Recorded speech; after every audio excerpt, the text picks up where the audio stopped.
All right, welcome to the Night Look Radio Podcast. I'm your host, Club King, where we bring on familiar people, friendly people, loving people, supportive people, people that we just really enjoy to be around and have conversations with. We bring them on this thing here called a podcast, and we just talk, and y'all watch us.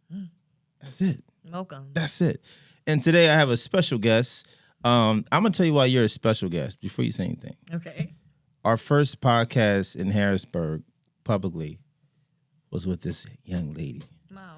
And her friends, and we were outside. It was summertime at Crawdaddy's. A little Fire pit. And we just had a great conversation. I swear it was in the middle of the day.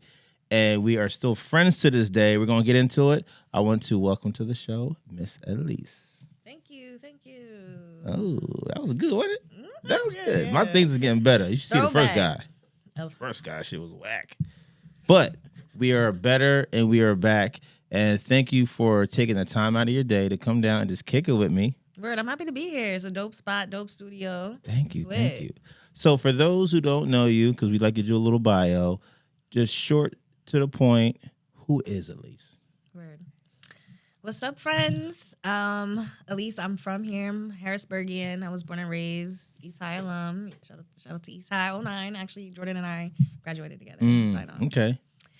And, back then the idea was like all the things you want and need to compete and be successful, you're not about to have them here. Like the sexy city girl lifestyle, I'm not about to have that here. So I had to leave in my mind. I went to Syracuse, New York for school, for undergrad. And then from there moved to Philly. I was like, I can do it. I can move to the city, to New York. I moved to New York. I was there for less than 2 years before my money ran out. I had to come back to Harrisburg. Mm-hmm. So I've been back in the Burg for almost a whole decade now, and I'm locked in. You're locked in. I'm locked in. I have a business. I'm a business owner. Yes. In the city. Let's talk about that, and let's bring up Mike. See how I got it right here? There you go. Okay. So yes, you are a business owner, right? And let's talk about the first time we met, because I think that's going to lead into everything that you do. A gentleman named Matt. Shout out to Matt. Said, hey, there's a lady who's having an amazing event. She needs it captured. She's looking for somebody who's awesome. Yes, me plugging myself in. And I said, yeah, man, let's go. I've never been to the place that you had it at. It was something called the Last Supper. I had no idea what I was walking into, but I was prepared. I had my book bags and everything. I walk in and I meet you, and I'm like, yo, this is an amazing event. And the rest is history. So talk about that and the rest of your businesses and how you're set up, because you're an entrepreneur type. You know what I'm saying? You've been doing your thing for a while, I think. Yeah, 6-7 years now. 7 years in the game. That was back. That was maybe 3 years ago, 3 or 4 years ago. But the Last Supper is an event we were doing monthly. The Last Supper fell on the last Sunday of every month. And it was the opportunity for other business owners to come break bread. It was catered. We had the wine bar. We had a DJ, T Vibes, held it down every month. Mm-hmm.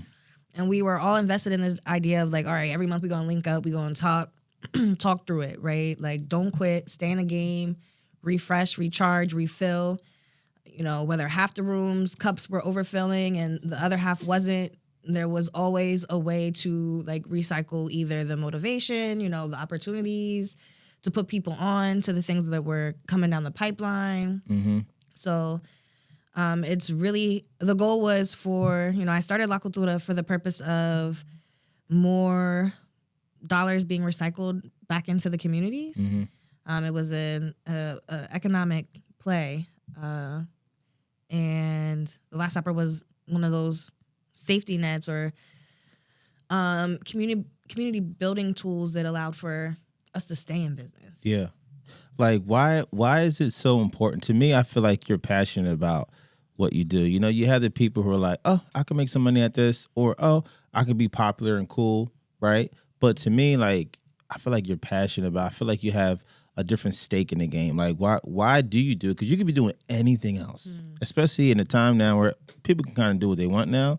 You can be doing anything else. Why do you continue to focus on your community, focus on people who look like you, focus on women in business? Why do you decide to keep your foot to the pedal in that area? That's a really good question. I could be doing. I've always said that culture is at the core of what I do, how I do it, what I do, where I do it, how I do it, all the things. Don't worry, we're gonna clip that part up. That's going out first.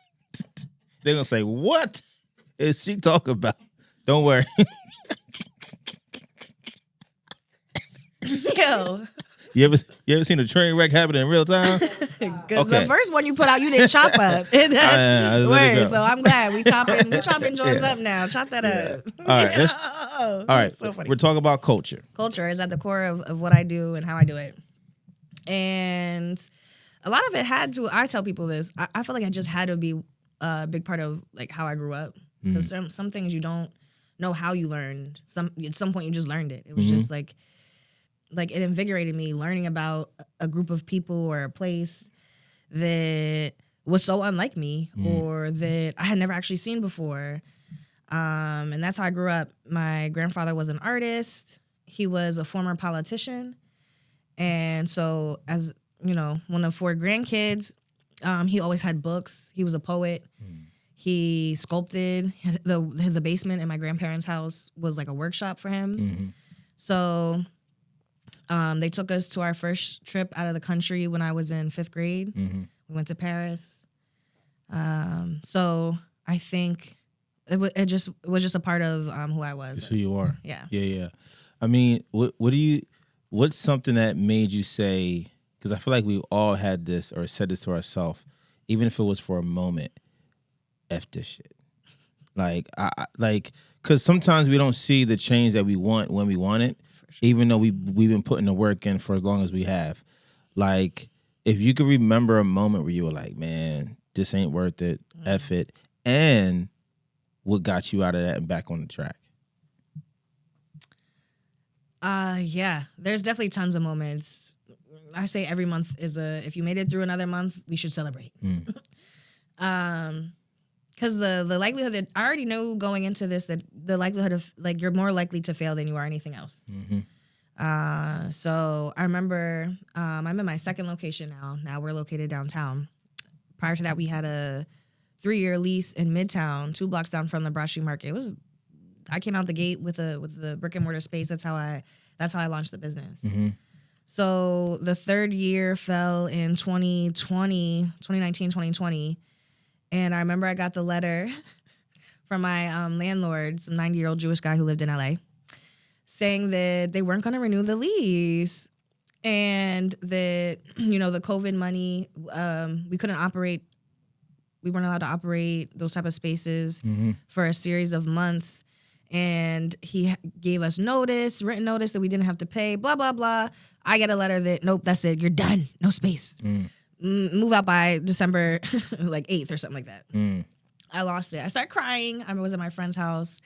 Is that what brought you to the downtown location? That was the first. Yeah, that was the first domino effect. Yeah.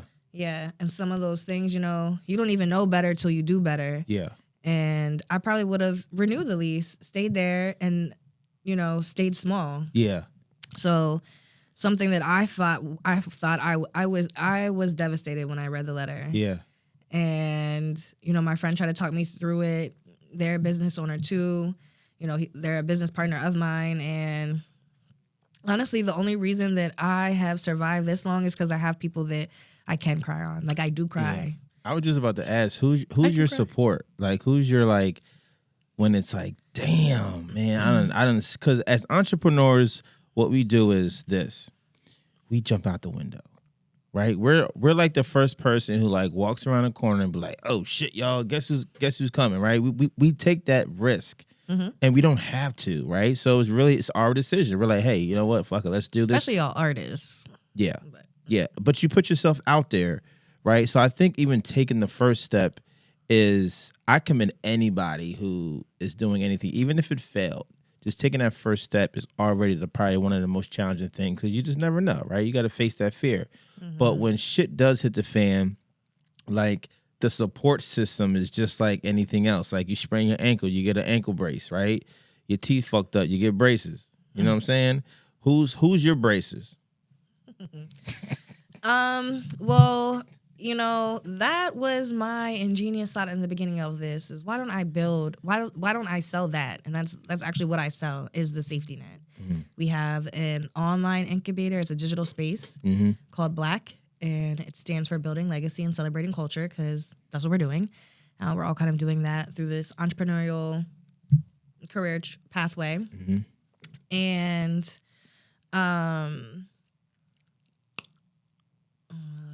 don't worry, I got you. So I got another question because I lost my train of thought as you lost yours. What do you think about, because culture is in a lot of the stuff that you do, that word. What do you think about people saying that Black culture isn't what it used to be? Do you agree? Yeah. I don't think anything is what it used to be. And, when it comes to survival, we can't. Like, you know what I mean? We've evolved. But do I think Black culture is still one of the Black culture is economic power?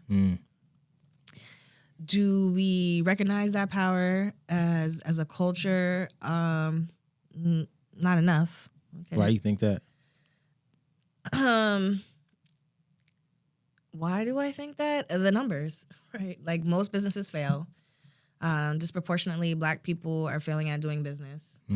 Our business we start, they don't last long, and don't make as much, don't have as many employees, aren't creating as many jobs, and aren't operating at as high of a scale as our competitors. So the statistics narrate that story. Have we come a long way? Yes. Have we broken into spaces that were systemically created to keep us out? Yes. Are we still breaking through ceilings? For sure. Every day.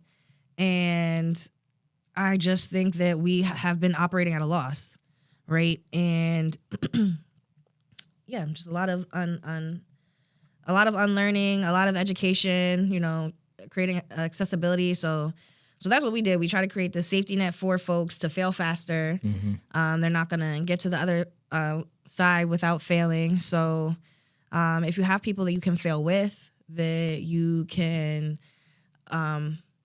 see fail and learn from, share with, that's the biggest thing. I think that's a big part of what sets me apart as a city council candidate, because, for some people, for whatever trauma they've been through, partnering and collaborating, sharing space costs them, right? Emotionally, their peace, it costs them. Whereas for me, it really fuels me. I love being in a shared space like this. I love being next to another person who's over there creating content, another person who's editing some other content, people coming in and out. I've always craved that, like, stimulation, like big city, lots of people, lots of creatives, getting to meet new people all the time, that creative innovation that you only get when it's multiple creatives in the same space. Yeah. So, yeah, that's what really gets me going, gets my gears going. And I think that now more than ever, we just have to be that much more intentional about how we use space, how we show up in spaces. Yeah. Like, what do you think about, like, I want to backtrack. One of the things you said about failing, like, that was a couple bars there. Okay. Like, yeah, we're definitely gonna clip that one up. But what made me connect with that is because I say this a lot. Like, even people who are around me, I say, don't be scared to fail. Right? There's lessons in that, right? And you said you guys help people fail faster, and somebody might look at that and be like, "What? I don't want to fail faster. I want to win faster," right?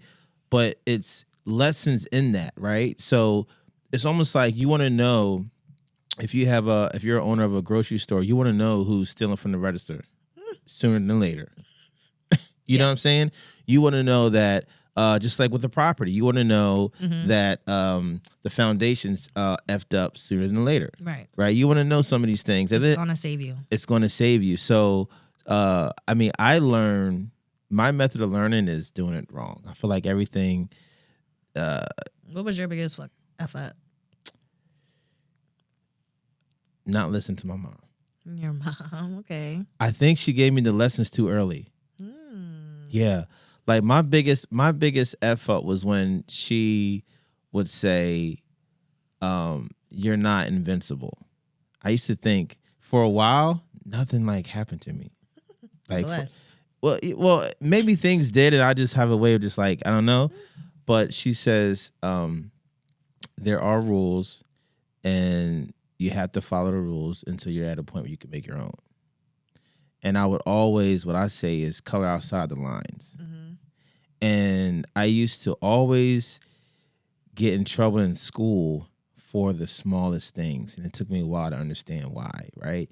I'm talking about the smallest things. For example, somebody in class can crack a joke, and I'm the one maybe laughing the hardest, and I'll get in trouble. But I didn't understand why I would get in trouble if I didn't originate the joke. Right? But when I say in trouble, I'm talking my mom's getting caught, coming to the school. Like, it was a thing. Like, I fought the principal in school. It was a big thing. And I will always get on punishment for a very, very, very, very long time. And then I found out what it was later on, and it was the teachers. This is what they say, Elyse. But they say the teachers actually gave a damn about. They had a higher expectation. They had high expectation after they met my parents and things of that nature. And that's funny. And this might be I don't know, maybe a bad thing on them, but to them they just was like, we're not worried about the other kids. We see a brighter future and where you're going, so we're going to crack down on you more. And she told me that, but you should listen to your mom up to a point. So like that was, but me not listening to that created other F ups. Putting what they say, the carriage before the horse, putting the trophy in the air before you won the game. Oh shoot. Thinking you this when you're not yet. Yeah, that was me in the early years, very early years. I thought that I was happy though, right? I'm like, yo, I'm doing something that I didn't go to school for. Right? Because you came out the gate doing photography and videography. I came out the gate DJing. Yeah, I came out the gate DJing, and I worked many jobs. And I'm pretty sure you get this right. Anybody, they can decide if they want to shop with you or not. They can decide to be a member to your stuff or not. They can decide to come to your place and work and collaborate or not. Like it's not like it's mandatory to go to your place. So when they do. I mean, I don't know about you, but it feels good. It's like, yo, I'm not the only DJ in Pennsylvania, right? They narrowed it down and was like, yo, I'm going to book with you. So in my beginning years, I was like, yo, they like me. I'm not shit. I was pretty good, though, too, though. But then I absolutely went about the wrong way. And as fast as I went up, I came down, like straight down. You know what I mean? Yeah. Oh yeah. But I got back up and I rebuilt, I rebrand, but most importantly, I focused on what the hell happened. You know what I'm saying? It's like if somebody is all of a sudden just you're walking down the street minding your business, somebody just comes up and slaps the shit out of you. Like somebody you don't know, you're gonna sit there like, what? I know I didn't just get slapped. I was like that. I know I ain't just fall off the damn mountain like that. I was just up. So yeah, I mean that was one of my. I mishandled it. I feel like being in the position of leadership, where people look up to you is, it's a responsibility. I think it's like a privilege, right? And you had to handle it as such. And I didn't. I didn't. I thought I was that guy. Yeah. Yeah. You know what I mean? I thought I was that guy. It's young, just, you know what I'm saying? Young and popping. I mean, it's interesting you say that, oh, maybe she gave you the lessons too early, but, fail faster. She was like, listen, like, you probably failed as fast as you did because you had that in the back of your head. Like, oh, I get what you're saying. You know what I mean? I get what you're saying. Maybe. She knew you were going to do it either way, but she was like, well, at least he heard it from me first. I told him not to. Yeah. Have you ever had somebody who didn't believe in you that you felt should have? Family member? Yeah, I'm sure. You know. I'm sure. Yeah. I mean, like, I know somebody exactly, but I'm just saying, like, somebody who you're like significant other, parent, aunt, uncle, somebody who you're like, yo, why ain't y'all rocking with me? Why ain't y'all listening to me? Like, have you ever felt like being unheard and not looked at, not recognized, and you've been grinding? Yes. What do you do when you feel that? That's not toxic? Like, what do you mean? I usually... You said that's not toxic. I just got what you said. Like, what do I do that's not toxic as a response? You know, what do they say? The 4 agreements, don't take it personally, right? You try to walk yourself through the logic, like, why does that hurt my feelings? You know, family thinking. You know, my mom will still send me job applications. Like, girl, I'm not applying to no job. Like, you don't see all that I'm doing? How I'm applying to a job? What? Wait, I say the same thing. I said the same thing. I said, yo, my dad was still sending me job applications. Like, I would say up until about 7 years ago. And I've been in business for 20 years. Wow. And I used to be like, yo, Amtrak hiring. I used to be like, yo. That's so disrespectful. Yeah. I don't see how you don't see that as disrespectful. Me telling you, I'm telling you, Ma. Yeah. How'd you take it? I'm gonna tell you, I'm gonna ask you how'd you take it? Like, honestly, like, what did that translate to you? It was very hurtful. Like, I'm like, me upset is me. Maybe I cried, maybe I yelled. But I remember like trying to be really direct with her, like, as it continued. I remember at a certain point I was like, well, I just needed to be real clear. I'm saying this real clear, and I'm saying it, and then I'm saying it because I need us all to remember this moment that I'm saying this. You send me another job application, I'm taking it as offensive. Yeah. Like, I'm taking it offensively. I'm taking it disrespectfully. It's on site. Don't do that. Yeah, what happened with y'all, man? She sent me another app, and that was that ass. I told her, you sent another sheet of paper. Yeah, you know, but I've done things like I remember when I first launched my first location, I put like a whole little pitch deck together. I invited my aunt from Philly, my uncle, you know, he a judge. They get a little nice check out there. You know, I invited my grandma, my dad, my sister, my closest friends, their husbands. I said, everyone come. I'm gonna have food. And I like went through the whole pitch and I asked for money. I think my aunt gave me $100 or $200. Nobody else did anything. Even after they ate the food. I was like, y'all not even going to pay for the food I just fed y'all? Like, no one's going to give anything? So, yeah, I don't know. I try to take my own advice. The advice I give to other people when it happens is, you know, that, number one, there are going to be people like that. Your family, they're going to do that. But the other people, you got to giving strangers the opportunity to, like, support, right? Like, I'm about to run for office, and the amount of times and the amount of people I'm going to have to go around and ask for money is a lot. And, but I know that I'm not going to even, like, my candidacy won't even matter if I don't ask and get the money because I won't even be able to reach people. So let's talk about the candidacy, right? You sent me a text about a week ago, right?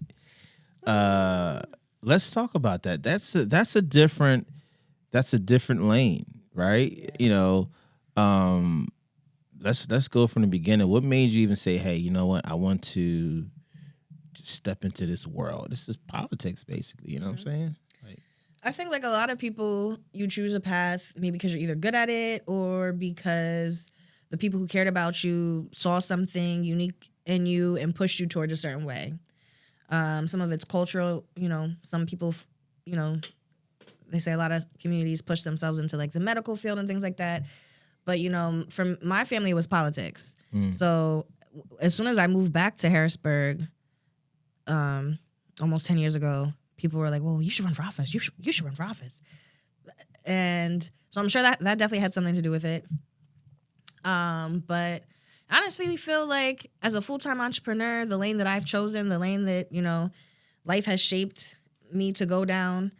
I used to say when I graduated college, I was like, I'm going to build a career in corporate social responsibility. CSR was like a trending thing at that time. And that's what government is. I think it's it's a way, you know, I started off the business to help small businesses start and stay in business. And then I looked around and said, what's the city doing to help us though? Like, these other cities are thriving.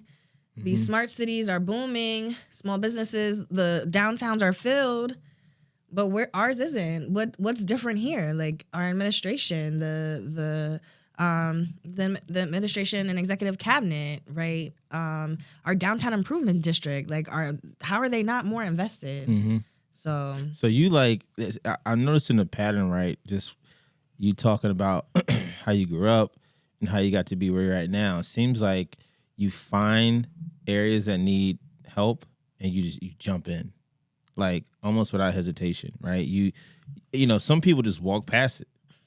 True. You know what I mean? Like, have you ever jumped into something where you're like, oh shit, I should have minded my business on this one?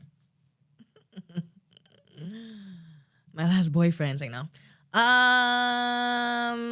Things that I jumped into.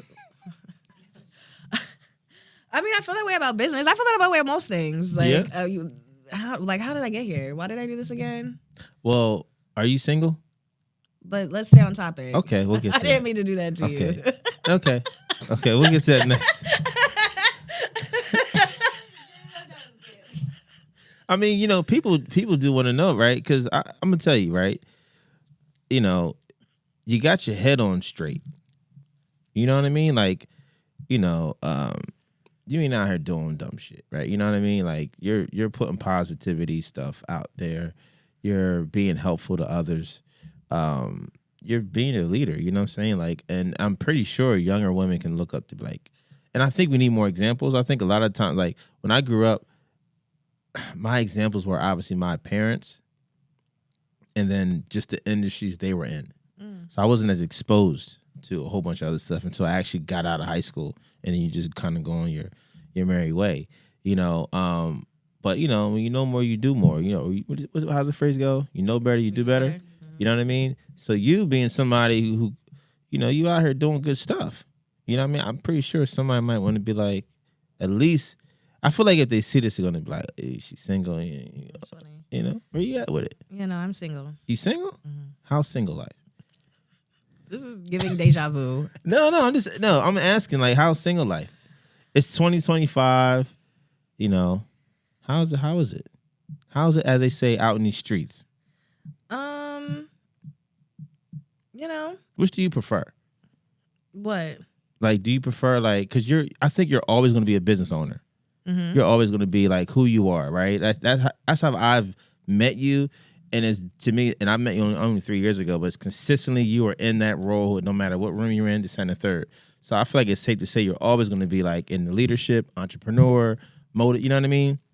What do you prefer in that role? Do you prefer being in a relationship in that role or being single? You know, sometimes they say being in a relationship can slow you down from your goals, like, you know, business owners. You know what I'm saying? You know, I would love, I've been saying this, I'm probably going to go to this women's brunch in Lancaster hosted by Gems Catering. Shout out to Emily. Oh, yeah. Shout out to her. Yeah, I'm going to pull up to that because there's definitely, because I know she's single. She posts a lot about it, kind of like jokingly on her Instagram, right? It's a thing. Yeah. And I think there is a niche community of women of single women of color entrepreneurs. Mm-hmm. Oh, right? Yeah. Because we look at, like, historically, women haven't, those series of hats to wear, that's not been a thing. Yeah. Historically. So we created this new realm where, you know, we have way more autonomy, the level of agency we have, you know, just the way that looks into the world, a woman in that energy, in that space.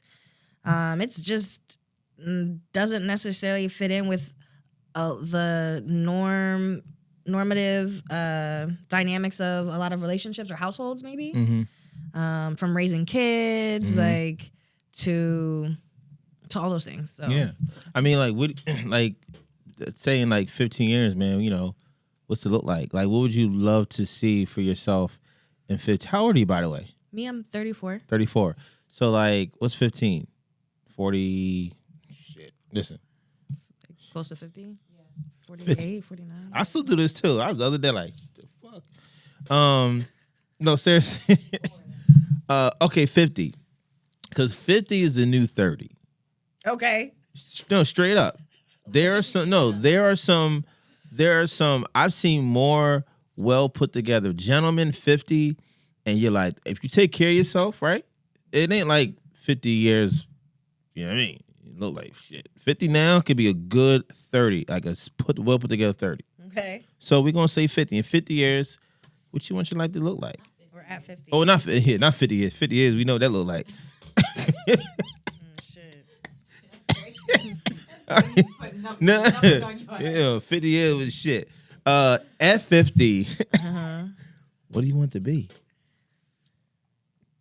Oh, I wish I had a really clear picture to share. I feel like I should probably meditate on that one. Okay. But, 50, I imagine, kids, maybe that would be enough years for grandkids. I see myself always, Harrisburg will always be home for me. Yeah. My closest friends and family is here. I plan to have real estate here. Mm-hmm. But yeah, I see a husband in there? Yeah. Okay. I see travel. I see family. I see, freedom. I see. Yeah. It sounds fun. No, seriously, right? It sounds fun, right? Family, freedom, travel, husband, a homeowner. You know what I mean? All that stuff. Like, it seems very fun, right? Mm-hmm. Right? Happy, yeah. Yeah. So, like, if you want that to be your goal at 50, you look, you're bracing for impact or something. Yo, because what, Jones? What are you gonna say? Like, just say it. Let's get it out. Yeah. Where is this one going? No, all right. So if you want that to be your goal at 50, and then you said, possibly grandchildren at that age, I mean, you would have to kind of get cracking on that now, right? I mean, if you do the math, your medical. Well, no. Knowledge? Well, no, Yeah, because because if she's gonna possibly have grandchildren at that age, that means that her grandkids will be 15, 16, and someone might get their ass whooped. But that would make you a grandmother. That means you would have to start now. If the math was that exact, but generally speaking, yeah, I could have kids over the next decade. Yeah, no, but I'm saying like your kids that have kids. You see what I'm saying? Maybe not. Maybe I won't be 50 with grandkids. Maybe 60, 70 with grandkids. So like the type of man idea, if you could build a man like Build a Bear. Build a man. If only. Right. Right now. What app is that? Let's see. All right. The ideal fitting guy. Right? Describe him. Describe him. Okay, ready? I'll help you out. Does he have to be an entrepreneur like yourself, or could he, just have a regular job?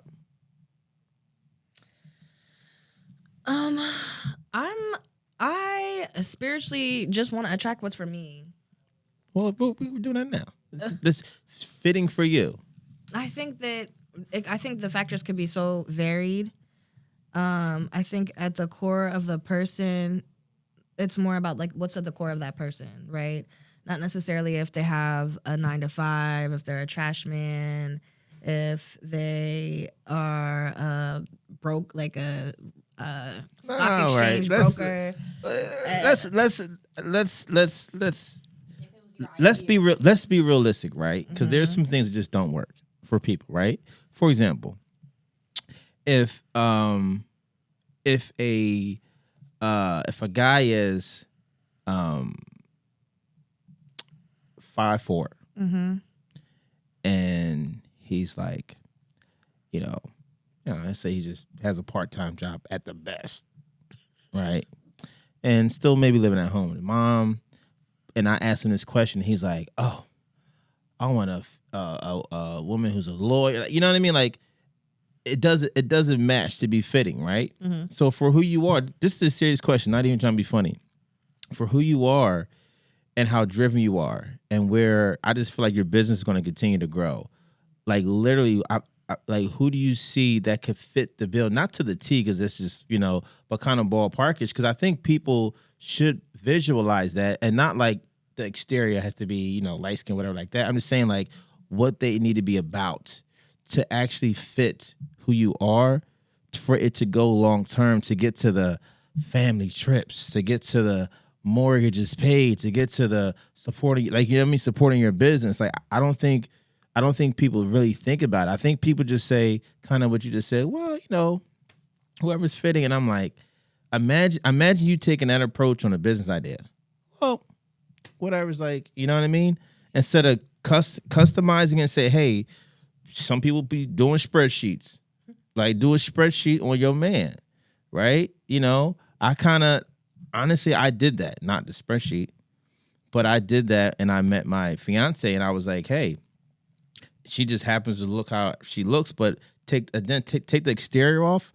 I said, I got boom. This is my list, because this is what is going to fit me for long term. And I think people honestly need to do that, but be realistic with that list as well.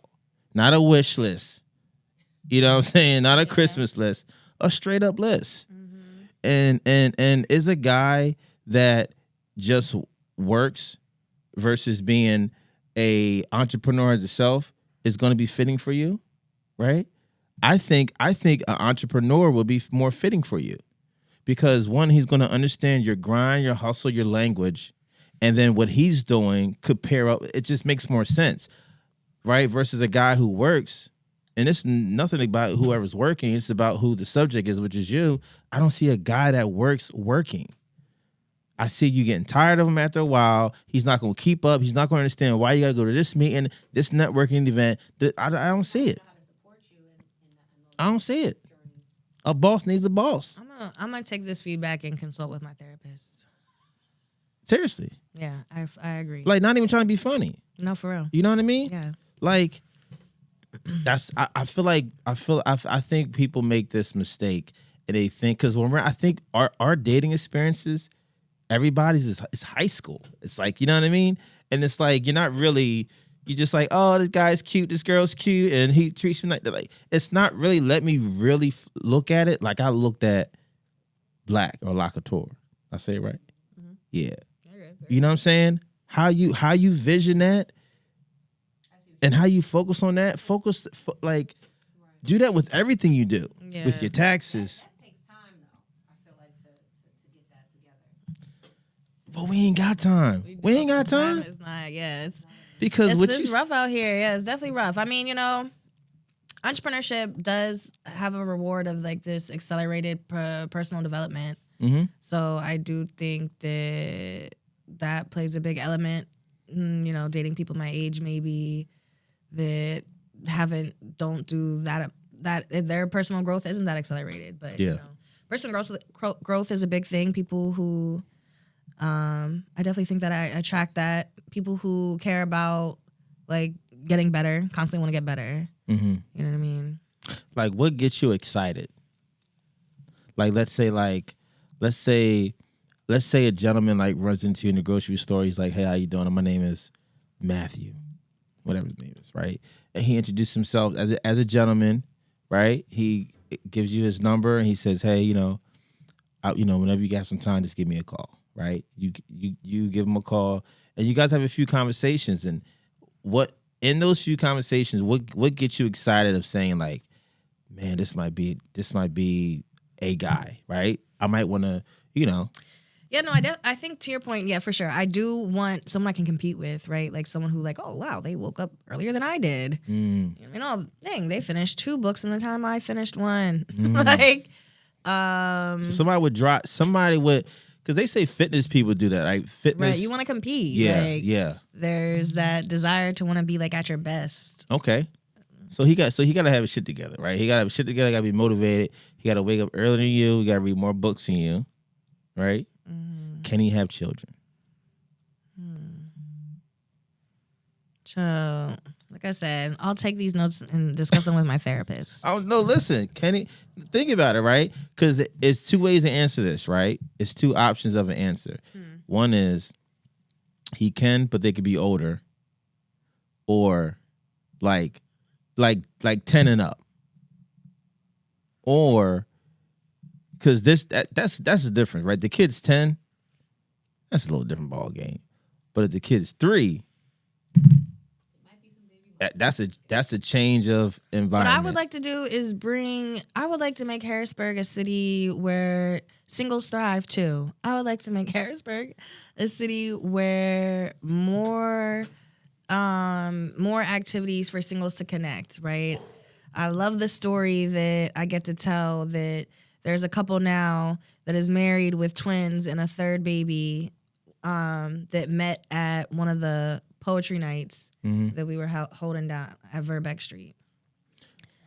So yeah, I want to meet a guy, and I like meeting a guy who came into town at an event we hosted, and it was like the only event they saw happening that night. And next thing you know, we're connecting over art and culture, and they have businesses in this city and that state, and I think Harrisburg is a prime city for that to happen. Is that the next idea? I am actively searching for anyone who would want to come and host single dating events. Yo, I think you guys would be actually the perfect candidates. So many people have been asking me for this. Who? The folks, the single people in the guys. streets, and the women. It's the women. The men are not asking. The men don't show up to these events. But if we got a dope DJ host, you know what I mean? Yo, we have something that it's so funny. We'll talk about that after we get off. But I got something that we probably can collab on that. Okay, that'd be a good idea. I like that idea. Yeah. I like that idea. There's definitely a need that a city has, right? I feel like for people to want to stay here. Even me, I'm running for city council, and that's the big thing is that. Excuse me. And YPOC, that's a big part of the things I do, right? How do we keep people in the area? How do we keep them spending their dollars in this area? How do we make them stay after they get off work instead of leaving? How do we make them want to consider buying homes on this side of the river instead of the other? Mm-hmm. How do we, someone who's single, how do we convince them they don't need to go to Philly and DC and New York every weekend to date and meet a guy? Right. It's so these efforts. So do you think that there's like eligible, I guess, bachelor and bachelorettes? I guess that's what they would call them in the area.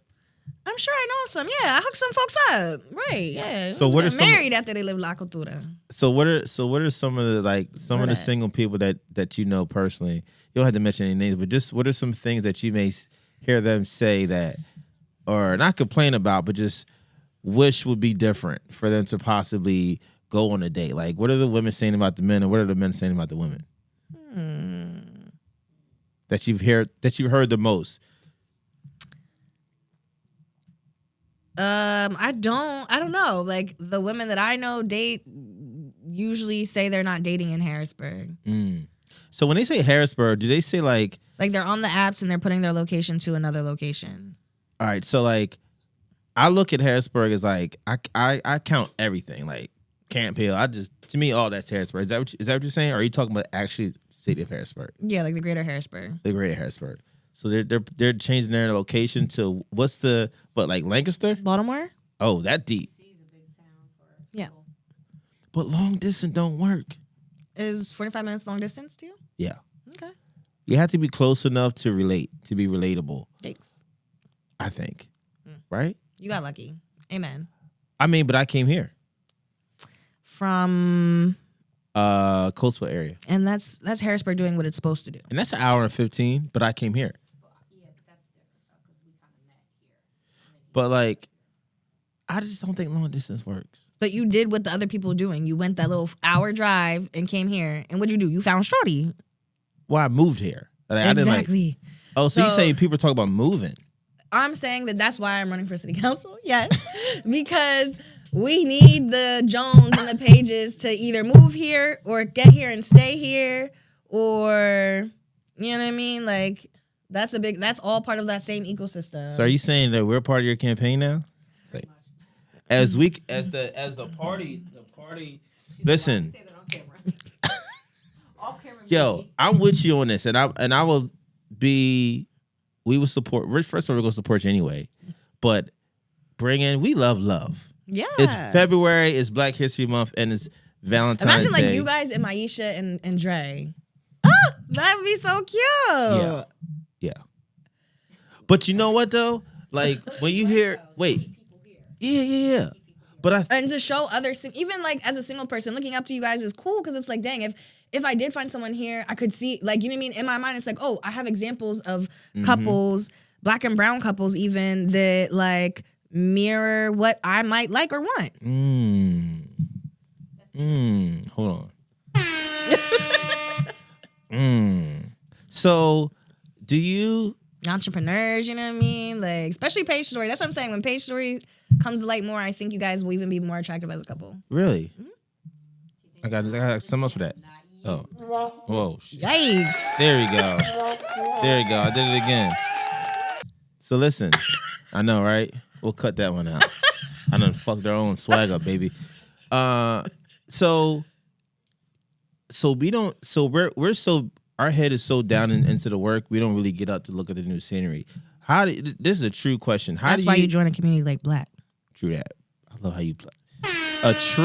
She plugs in every. She don't need no media training. She's like, how do you view us? Give us your opinion on us as a couple. Like, you know what I mean? From the couple side? Yeah, like, I mean, well, it's interesting because I feel like that time, that was 3 years ago, and you guys, I don't know how far in your dating, but you've been engaged for what, a year? Going on 2 years, yeah. You've been engaged for 2 years. Dang, it's been that long. Yeah, our wedding's this year. Okay. Yeah. Congrats. Thank you. I mean, it's evolved. Like what is it today? Like, what has it evolved to?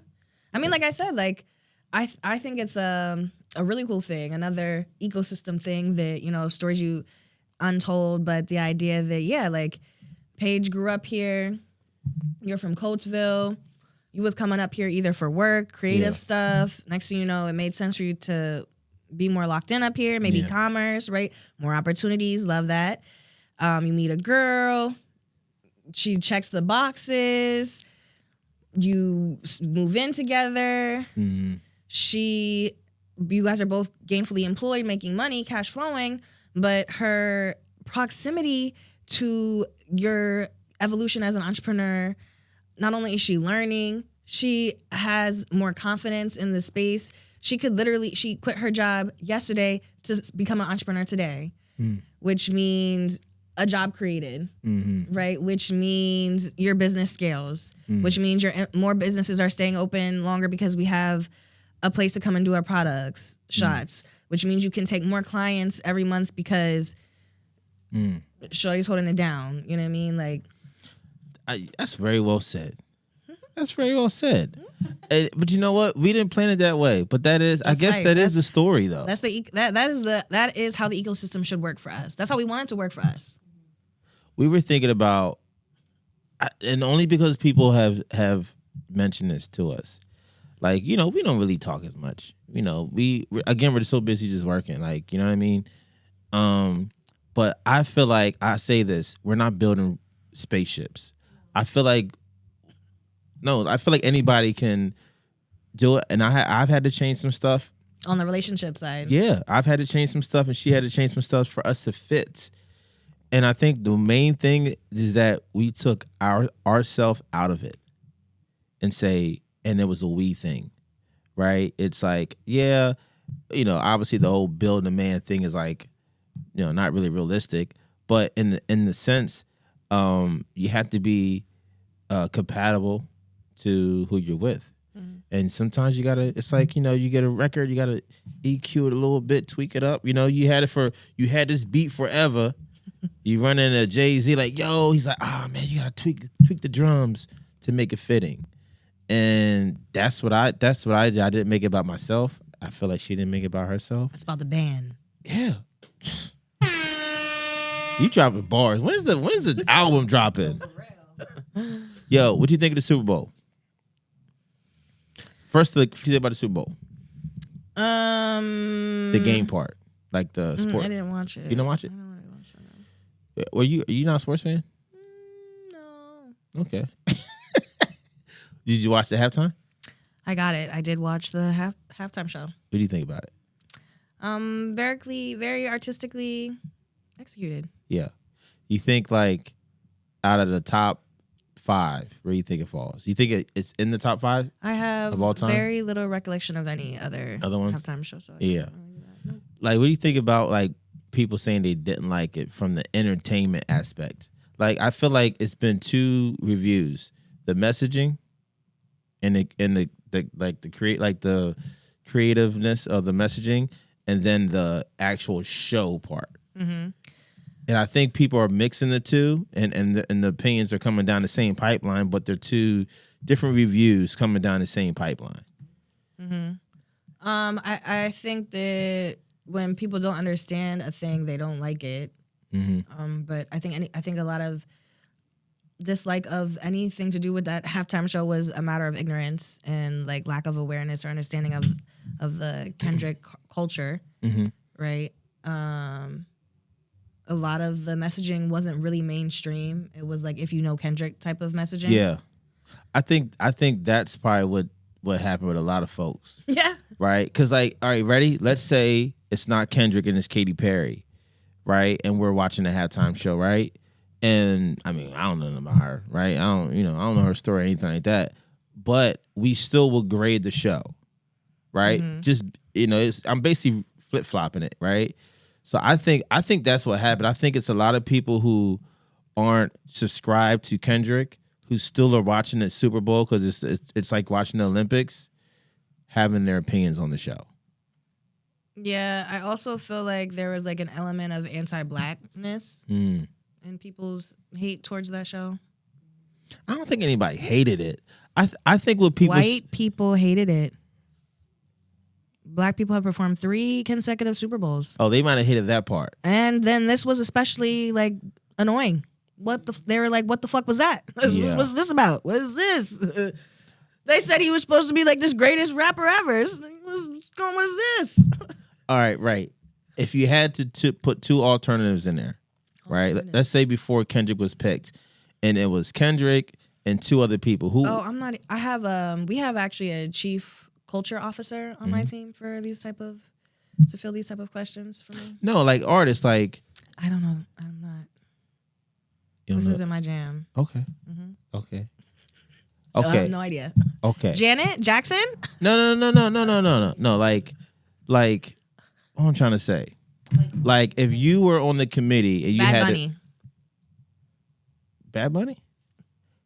Bad Bunny would be good though. Right. I think did The Weeknd do it already? Who would be your top 5 that you want to see before life's over? Yeah. Sade. Oh, that would be good. Okay, yeah. Okay. Who else? I want to see T-Pain. I saw something on Instagram today that said T-Pain is going to do the next. I don't know if it was like a thought, but I think T-Pain would do really good. But he does all that stuff though. Okay. I like T-Pain. It's giving Vegas. I could go to Vegas for that. Really? But T-Pain's good. T-Pain's good. All right. Who else? I want to see Jay-Z. I ain't gonna front. I feel like he should just do it. Yo, have you seen their Homecoming on Netflix? No. I tried to tell you that I have a chief culture officer. All right. Well, I'm gonna just put this out there.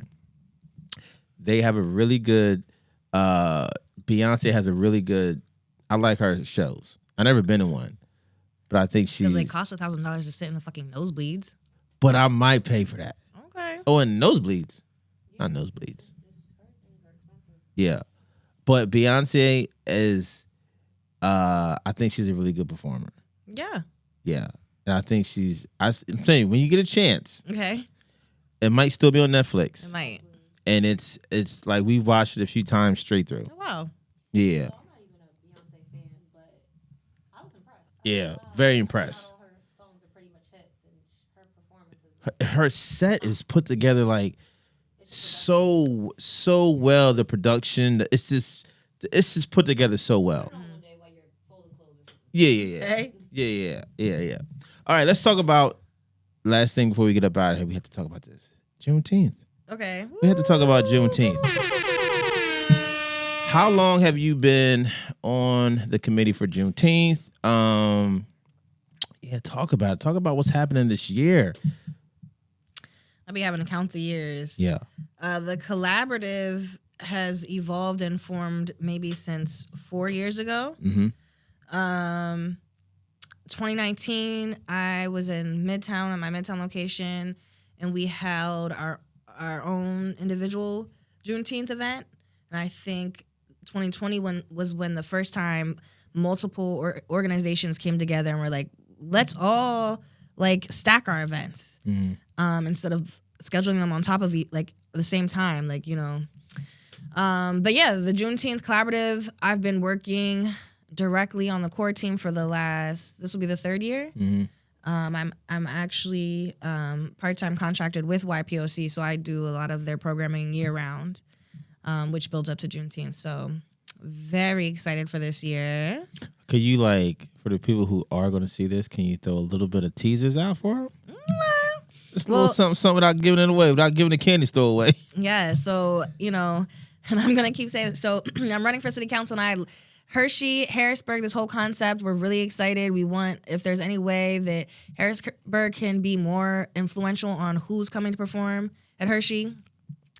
I don't know who made the decision for Kendrick and SZA to perform on Monday. I think that's the 16th. Yeah, it's a Monday. Yeah, they're performing on a Monday in June, the week of Juneteenth at Hershey.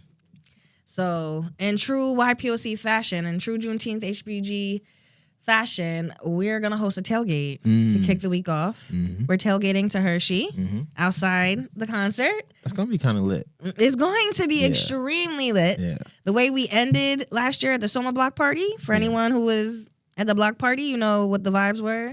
It's like, think, you know, that on 10, on 100. Shout out to iHeartRadio who's sponsoring that activation. We're super excited about the what's it called? Tailgating. Tailgating. Super excited. Juneteenth tailgate. So y'all can mark your calendars for the whole week again, because we got programming every day. Me particularly, I am really, I do the most with the summit, which is essentially a business conference, day-long business conference. We look for, I'm looking forward to including a lot of conversations around cannabis. If anyone is paying attention to the state commerce and things like that, the governor did set aside dollars for cannabis in Pennsylvania. So we're really edging up towards legalization, and that's what the summit's all about, is returning economic empowerment to the community. So cannabis is a great example of ways that cities and municipalities can return economic power to Black and brown communities. We should be providing those with cannabis, you know, who had done time for cannabis. We should be providing them with first come, first serve access to these licenses, these MSOs. And so we're going to talk about it. New York's doing it. And that's been the main way Black and brown people get to have ownership of dispensaries. And again, like, let's think about the commerce, the economic return. So excited about the summit. The summit will be on Wednesday. We're going to have a lot of arts and culture programming. Stay tuned for that. Civic engagement is a big part of Juneteenth. So how can people, like, what can people do now who, let's say, you know, somebody watches this who never been a part of any of the Juneteenth celebrations over the years, but they want to maybe join, be a part, participate in some of the days. Is anything online? Like, for sure. Make sure you guys bookmark JuneteenthHBG.com, and that's where all the details will be. If you're interested in volunteering, there's a form there on that page. If anyone's interested in sponsoring, there's a form on that page. If you're looking to vend, small business owners, is a great opportunity to come set up a booth, get involved. There's an interest form for vendors on there. And we're looking for all the things. We're looking for volunteers. We're looking for sponsors. We're looking for presenters. We're looking for creative directors. Arts and culture committees are. We are looking for artists. We're looking for hosts, caterers. So we spend the budget has gone up, and prayerfully people still support Juneteenth this year, as they have been in the last couple of years, and we're spending tens of thousands of dollars on this week-long programming. Yeah. People from 7 counties are coming into Harrisburg. Kind of like how we were talking earlier, the importance of having attractions that bring in that commerce, that bring in those people. So it's a good week to be in Harrisburg, y'all. Pull up. Absolutely. And right before we go, once again, you're running for city council. Any extra information that we can kind of plug in right now?